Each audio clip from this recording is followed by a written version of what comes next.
c'est chaud. Ok. Coucou tout le monde, j'espère que vous allez bien. Aujourd'hui je filme avec mon Canon G7X, donc ma caméra de vlog. Parce que c'est une vidéo un peu plus discussion et pour changer un petit peu. Voilà, ça faisait longtemps que j'avais pas utilisé cette caméra. En tout cas pour filmer une vidéo où je m'assois. Et aujourd'hui je vais vous faire un petit update sur ma vie, sur mon anglais, sur ma chaîne YouTube aussi, parce que du coup ça l'influence forcément. Et cette vidéo est sponsorisée par le site internet Lingoda, qui est un site qui permet de prendre des cours de langue. Donc c'est le site que j'utilise pour prendre mes cours d'anglais. Et je vous ai déjà fait 2 vidéos où je vous parle de ce site internet, donc je remettrai le lien juste ici et en barre d'informations.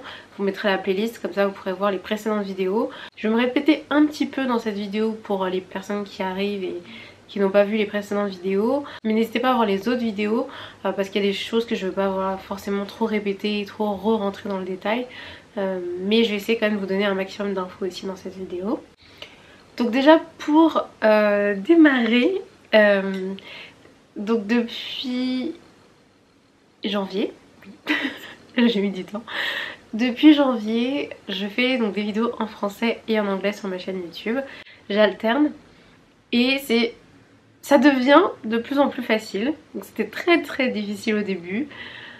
Surtout que j'en avais jamais fait sur cette chaîne YouTube, j'avais déjà fait des vidéos un petit peu sur IGTV et j'avais fait il y a très longtemps sur une autre chaîne YouTube en anglais que j'avais créée mais que j'avais pas du tout réussi à poursuivre en fait parce que mon anglais était pas celui d'aujourd'hui, donc c'était vraiment très dur. Et là franchement ça commence à être de plus en plus agréable et de plus en plus facile à faire ces vidéos. Bon je fais encore, je le sais parce que moi je me vois après au montage et au montage en fait je m'entends vraiment, donc je sais qu'il y a encore des sons que je prononce pas très bien, je sais qu'il y a des erreurs que je fais que je vois au montage et je me dis non pourquoi t'as dit ça, mais non c'est pas ça, c'est évident. Et en fait la plupart des choses en fait je sais m'auto-corriger, sauf que quand on parle et quand on essaie de parler vite c'est très difficile de faire attention à chaque, enfin il faut éviter en fait justement de faire attention à chaque chose qu'on dit.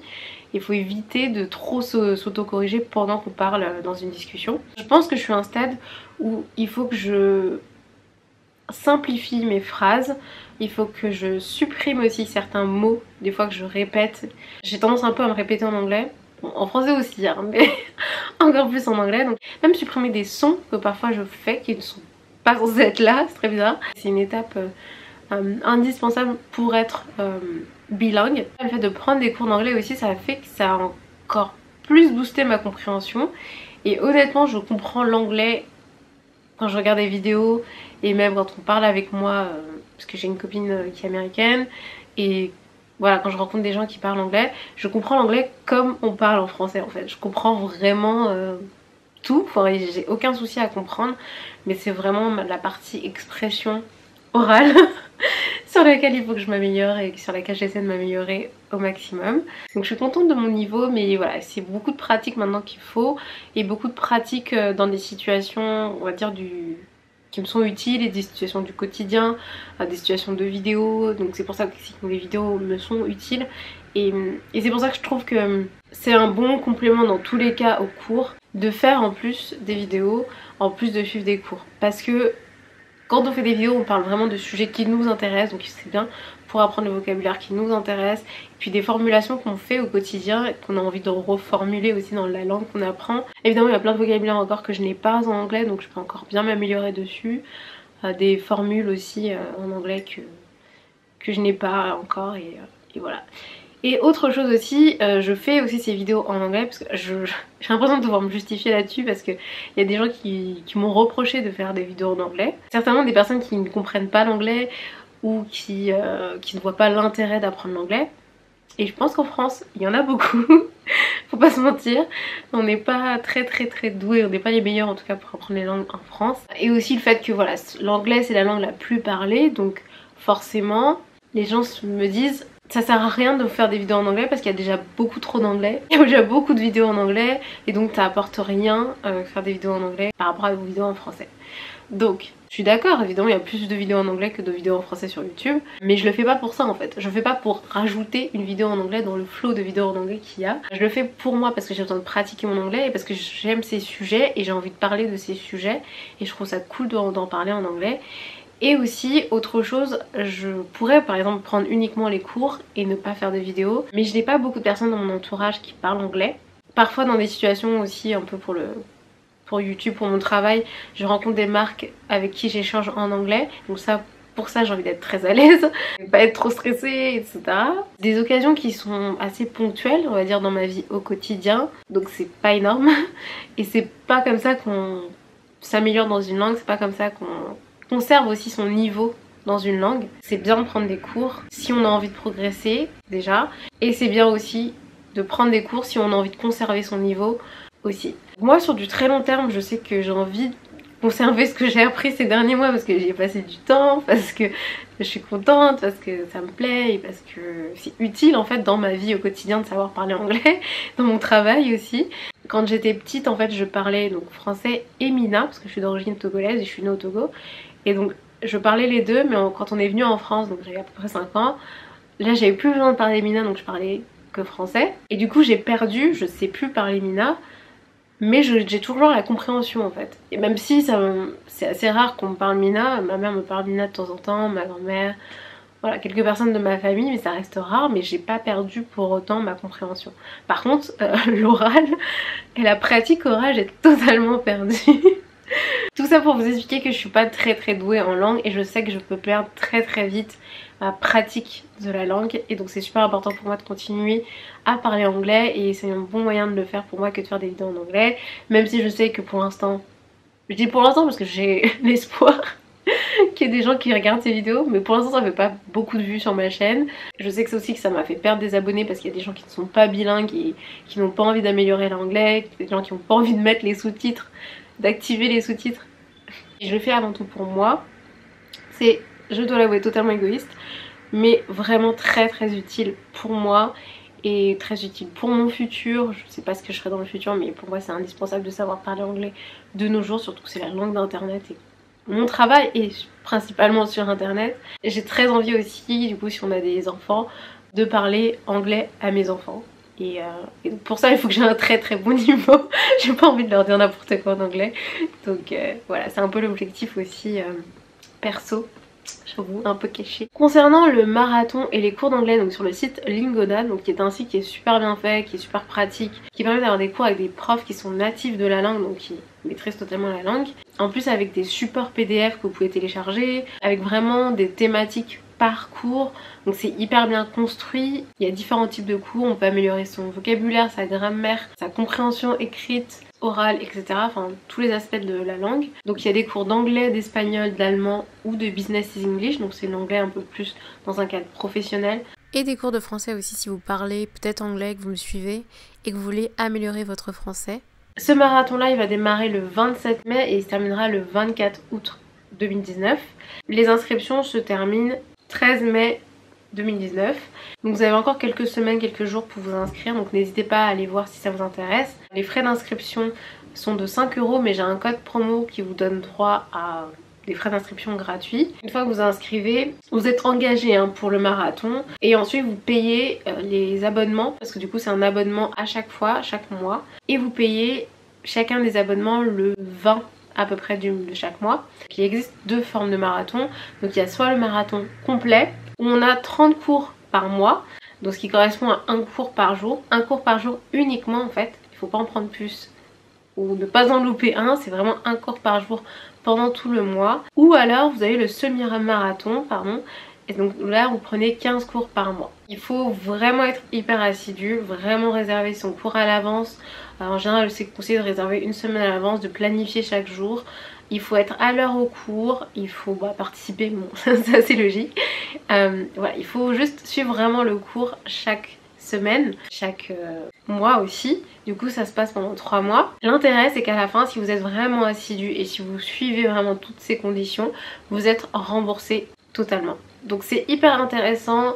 C'est hyper difficile, je vous cache pas, c'est pas non plus le truc le plus simple à faire. Mais si vous êtes vraiment motivé, vous avez vraiment envie, je pense que le fait d'avoir le remboursement à la fin, c'est une motivation supplémentaire et c'est hyper intéressant. Voilà, aussi de pouvoir récupérer son argent à la fin. Parce que bon, ça a un certain coût, donc il faut vraiment avoir envie de suivre les cours, donc que ce soit en anglais, en espagnol, en allemand, etc. Il faut avoir vraiment envie de s'améliorer. Mais je trouve que ça vaut vraiment le coup si on a la possibilité de le faire. Parce que le fait de suivre un cours par jour pendant 3 mois, franchement c'est hyper efficace pour s'améliorer. Parce que du coup c'est comme si vous viviez dans le pays, vous pouviez parler tous les jours cette langue et en plus vous apprenez et en plus vous êtes corrigé aussi par le prof. Donc voilà, c'est beaucoup plus, on va dire, c'est beaucoup plus efficace qu'une conversation banale. C'est un cours, donc vous apprenez énormément, vous progressez très vite. Moi je vous conseille aussi de préparer un peu les cours à l'avance, télécharger le PDF, de voir un peu le cours et voilà, de noter des trucs, rechercher des petites choses, préparer le cours parce que je trouve que ça aide encore plus à apprendre.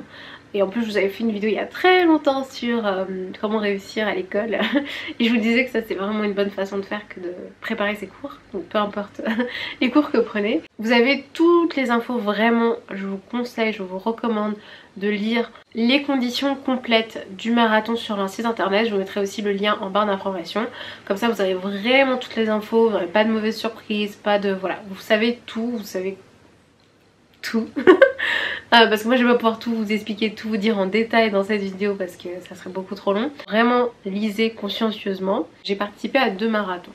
Donc le premier qui était en fin d'année 2018 et le deuxième donc là en début d'année 2019. Je dois avouer que pour ce deuxième marathon, j'étais pas du tout assidue sur ce marathon là. Alors j'étais beaucoup plus sur le précédent marathon. Mais c'est principalement parce que je fais des vidéos en anglais aussi, parce que je fais beaucoup de vidéos en ce moment, je pense que vous avez dû remarquer. Je suis très contente, mais du coup ça prend aussi du temps et j'arrive pas en fait à passer du temps à tout, enfin il faut que je fasse des choix. Et donc je pense que du coup là ce sera mon dernier marathon. Je vais pas refaire de marathon, mais par contre je voulais quand même partager avec vous les infos du prochain marathon si vous n'avez jamais fait le marathon et que ça pourrait vous intéresser. C'est super efficace, franchement mon niveau d'anglais ça m'a énormément boosté. Mon anglais était moins fluide et j'étais moins à l'aise, j'étais hyper stressée alors que là maintenant ça commence à être beaucoup plus agréable et je peux détendre un peu plus. Une bonne façon de pratiquer, d'apprendre, d'avoir aussi de la motivation parce que c'est des cours en groupe et donc moi je sais que le fait de faire des cours, généralement quand je suis des cours en groupe je suis aussi beaucoup plus régulière que quand je fais des choses juste moi-même dans mon coin. Donc j'espère que ça pourra vous aussi vous intéresser et vous motiver. Donc c'est des cours en petits groupes et en fait c'est comme un peu des Skype où vous échangez et vous discutez avec le prof et le prof est vraiment là pour vous inciter à parler et franchement c'est hyper agréable. En plus il y a des profs de plein d'origines différentes, d'Angleterre, du Canada, d'Afrique du Sud. J'ai jamais eu Australie mais j'imagine que c'est possible. C'est aussi hyper intéressant parce qu'on rencontre des gens qui ont des accents totalement différents et même dans les personnes qui suivent les cours, il y a des personnes qui sont allemandes, des personnes qui sont chinoises, il y a des personnes qui sont espagnoles, enfin il y a vraiment des personnes un peu partout dans le monde en fait et donc c'est hyper intéressant aussi de ce point de vue là et culturellement et en plus on apprend des choses d'un point de vue culturel avec les autres parce que les cours sont sur des thématiques particulières donc c'est vraiment sympa. Moi je trouve que c'était une très bonne expérience. Je suis super contente et j'étais vraiment... Enfin déjà je remercie Lingodan de m'avoir proposé cette collaboration là parce que c'était vraiment génial et j'ai beaucoup appris, j'ai beaucoup amélioré, ça m'a boosté pour faire des vidéos en anglais. Donc je suis vraiment ravie et je vous recommande vraiment si vous avez envie de vous améliorer dans une des langues qu'ils proposent sur leur site internet. Je vous ai demandé en fait sur Instagram si vous vouliez m'envoyer vos retours d'expérience. Alors j'imagine que tout le monde n'a pas vu parce que j'avais quand même au moins 2-3 personnes qui m'avaient dit qu'elles allaient sûrement suivre le marathon. Il y a une personne en tout cas qui m'a envoyé un message et qui m'a dit, donc je vais vous lire son message, je sais, elle m'a pas dit si elle voulait rester anonyme ou pas donc je vais pas donner son nom. Coucou Ursula, je suis dans la dernière semaine du semi-marathon. J'ai un niveau d'anglais qui est assez faible, ça m'a permis de reprendre confiance en moi, de m'autoriser à parler même si je fais des fautes et ma compréhension a beaucoup progressé. Avoir des profs qui sont des natifs est super intéressant pour la prononciation et te pousse à faire l'effort de te faire comprendre. J'ai beaucoup progressé et je suis contente, même si c'est beaucoup de travail, je suis super contente de cette expérience et je pense que je recommencerai. Merci beaucoup de m'avoir partagé ton expérience et si vous avez aussi suivi le marathon, n'hésitez pas à laisser vos retours d'expérience en commentaire. Ce sera hyper utile aussi aux personnes qui hésitent et qui sont indécises et qui voudraient savoir si c'est une bonne expérience ou pas. Moi je suis super contente, c'était une super expérience, j'ai énormément progressé et donc je vais continuer du coup à faire des vidéos en anglais.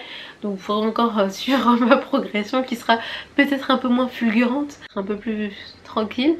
Je sais qu'en tout cas pour le cerveau c'est hyper bien, hyper stimulant en fait. Ça réduit les chances par exemple d'avoir Alzheimer, de devenir sénile, etc. Parce que c'est vraiment un exercice cérébral hyper important que de travailler et d'apprendre différentes langues. En plus d'un point de vue culturel, le fait de comprendre et de maîtriser une langue fait qu'on comprend mieux aussi la culture de la langue et du pays associé ou des pays associés à ces langues et la manière de fonctionner et de réfléchir des gens. C'est hyper créatif pour moi de faire des vidéos en anglais, plus créatif que de faire des vidéos en français où je maîtrise tout ce que je suis en train de dire. Quand je maîtrise pas la langue, je réfléchis un peu plus à ce que je vais dire, donc j'essaie de trouver des formules que je... Voilà, c'est plus difficile mais du coup plus créatif aussi. Je corticalise un peu plus. Merci beaucoup à toutes les personnes qui m'ont aussi envoyé plein de messages super positifs sur le fait que j'apprenais l'anglais. Des personnes qui m'ont dit déjà que ça leur servait à elles aussi. Sachant qu'en plus je passe beaucoup de temps, beaucoup de temps à faire les sous-titres. Donc vraiment, n'hésitez pas à activer les sous-titres pour pouvoir bien suivre la vidéo. Si vous avez des questions, n'hésitez pas à me les poser en commentaire. En tout cas, j'espère qu'on va continuer à progresser ensemble. Je trouve ça cool aussi de pouvoir partager ça avec vous, partager cette expérience avec vous. Dites-moi si vous apprenez des langues en général, est-ce que vous apprenez l'anglais, l'espagnol, l'allemand, d'autres langues. Voilà pour cette vidéo, j'espère qu'elle vous a plu, qu'elle vous a intéressé. Si c'est le cas, likez, dites-le moi en commentaire, j'adore lire vos commentaires. Abonnez-vous pour continuer à regarder mes vidéos, donc je fais 2 vidéos par semaine, une en français et une en anglais. Et voilà, et je vous dis à très vite, je vous fais plein de bisous.